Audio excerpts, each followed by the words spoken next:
And for more on the economy, including the latest GDP figures, which came out during the week, we're talking with Suzanne Haddan, Managing Director of BFG Financial Services. Good morning. Thanks for coming in. Good morning to you both. Many commentators were surprised by the strength of this week's GDP figures. Is that because other indicators at the moment are telling a different story? Oh, you're correct. We're all a bit excited and shocked. So 3.1 was quite a surprise. But there are some unfortunate headwinds that could burst the bubble. The two major ones are China, our major trading partner, and of course the continued weak consumer spending. They're the two major ones. Yeah, so tell us more about the weak consumer spending. So what's happening, we've spoken about this before, we're just not seeing the growth in wages. Real wages haven't grown for some time. And the problem with that is it doesn't give people confidence to go out and spend. And consumer spending represents 60% of the output. So if that's not happening, that's a real drag potentially on GDP if we're not picking up in other areas like exports. And why aren't wages growing? You see the stubborn 5.5, 5.6 unemployment rate. So there's got to be something else going on underneath with our workforce. I think that's the issue. How long does it take for an uptick in the economy to flow on to wages growth? Well, normally not quite as long as it's been taking. I mean, the public must look at it and say, great, we've grown by 3.1%. Not looking so good in my household budget. So it's been quite a delay, and that's why the Reserve Bank is keeping interest rates at 1.5. You might think it's good news because you're a borrower. It's actually bad news because there's concerns in the economy. And I've said before, follow the debt. High debt is where we get the big negatives, recessions, GFC, the struggle. And the average household debt is enormous. Yeah, that's right. So household debt is high. We're seeing banks tightening their lending standards. Yes. We're seeing wage growth and inflation low.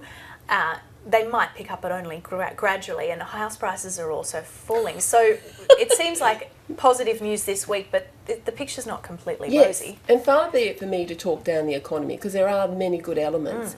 But my tip for the public is look at your debt and take this opportunity to start reducing. I know it's hard with your budget and everybody gets bored with budgets, because you could also have what we call out of cycle interest rate rises, and that means the Reserve Bank's at 1.5%, but your bank still increases their rates because they fund some of their money to lend to us overseas, and overseas rates are going up. So we could see a rise in our mortgage rates. And so if, say, household debt actually does continue to go up and people don't take your advice this morning to rein it in, how long do you think before we see some kind of correction? We might not see a correction if other elements, so if government spending picks up the slack, if business confidence is high and they're buying capital equipment and growing their businesses. So we might not see a recession, but the warning signals are there. We need some intervention to see some wage growth. We also saw some figures this week in relation to work and how many full-time workers we've got, how many casual, part-time. Yes. What did that show us? Well, for the first time in history, the percentage of full-time workers is under 50%. And there's also what we call this casualisation of the workforce. It's a trend, not a spike. But what does it mean when you're not on permanent arrangements with your employer? It doesn't give you security of income, often means you don't get training because you're the casual employment, and your work hours can be very flexible. Now, a lot of people like that. What's going to happen when you want to go and buy a home? Because it's mainly younger people under 35 who are experiencing this.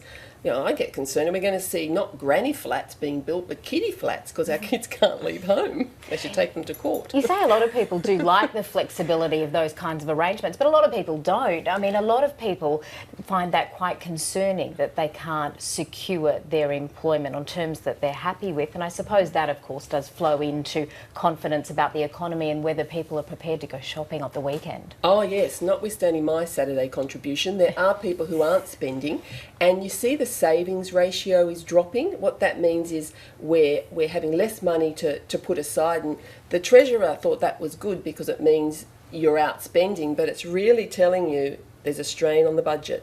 There's a strain on the household budget, and that's the issue. And as you say, young people are affected the most here. So does that mean as those young people continue to grow up, we're not going to see this situation get any better? There's the issue, because they're the most highly educated generation we've had, and casual work often means you're not using your full skills. So we've invested in them. We need to make sure we take them on their life stage journey so that they can be contributors and pay tax to support those of us that might retire in 15 years or so. Now, as we're talking this morning overseas, this weekend, the G7 is going on, and of course that is happening against the backdrop of this growing trade war. Australia has been left out of the tariff war that the US is seeking to put on some of its other allies, but could we be caught in the crossfires at some point? Is that going to affect us? Well, you think about our reliance on China. So China, our major trading partner, and they are not going to lay down over Trump's decisions. So trade wars are bad for global economies. So we will get caught. And China has some other issues because they're trying to shift their economy to a service economy. You think of their debt; it's doubled over 10 years. So trade wars could be a drag on us, as it will for the world if it continues. So how should we be safeguarding against that? Are we safeguarding? Well, we are to a certain extent. You think of how we're changing what we export to China. So traditionally it still is majority as commodities, but we're also doing a lot in tourism and education. Over 200,000 students in Australia. You go to a university, my area counting, there's a plethora of them, which is fantastic, full fee payers. And think of what we're exporting, wines. They're our major source of wines. And not just that, they like our milk too, formula. Right, Suzanne, yes, we'll have to leave it there. Thank you so much for coming in. Thanks for having me.